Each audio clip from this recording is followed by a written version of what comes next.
31শে July reception ব্রাইডের location ছিল বেলঘরিয়া। তবে এই দিনটি শুরু হয়েছিল আমার ক্লাস দিয়ে, কারণ রানাঘাটে আমার হেয়ারের ক্লাস চলছিল আর সেখানে ছিল আমার লাস্ট দিন। তো ওদের লাস্ট দিন যেমন আমি শাড়ি ড্রেপিংয়ের ডেমোস্ট্রেশন দিই, ঠিক তেমন ডেমোস্ট্রেশন দিয়ে সব কিছু করে সোজা ট্রেন ধরে চলে যাই আগরপাড়া। সেখানে একটা কাজ করে চলে আসি ব্রাইডের লোকেশানে। ব্রাইডের লোকেশানে আবার আমি সেই সেন্টারিং কাজের ব্যাগ নিয়ে এসেছি। ভাই, আমার ব্যাগটা এখনও ঠিক করাই হয়নি। তো সোজা গট করে সিঁড়ি বেয়ে কিন্তু ওপরে চলে আসি, আর ওপরে এসে দেখি মেকআপ আর্টিস্ট বসে গেছে নিজেই সেলাই করতে ব্রাইডের ব্লাউজ। কারণ ব্রাইডের প্রথম ব্লাউজটা তার পছন্দ হয়েছিল না, তাই নিজেই অন্য ব্লাউজটা নিয়েছিল। এই দিকে শাড়ির কালার ছিল দুর্দান্ত। যেহেতু ব্রাইড দেরি করে বসেছিল, তাই মেকআপ আর্টিস্ট আর হেয়ার আর্টিস্ট দুজনে মিলেই একসঙ্গে কাজ করছিলাম। শাড়ির ড্রেপিংটা কেমন হয়েছে জানাতে কিন্তু অবশ্যই ভুলো না, কারণ আমাদের নেক্সট শাড়ি ড্রেপিংয়ের ক্লাস রানাঘাটে 8 অগস্ট।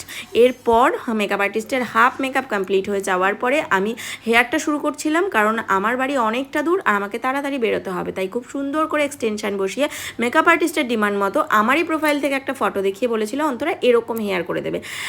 রিসেপশনে এই হেয়ারটা খুব সুন্দর লাগে, তাই আমিও চটপট করে শুরু করে দিলাম। গাজরাটা আগেই দেখেছো আমার ক্লাসের। এরপর ফুল লুকটা ছিল অসাধারণ, যেটা সবার হাসি দেখে বুঝতে পারছো। তোমরা জানিও যে তোমাদের কেমন লাগলো শাড়ি ড্রেপিং, মেকআপ অবশ্যই, আর হেয়ার স্টাইল দিয়ে। আজকের ভিডিওটাই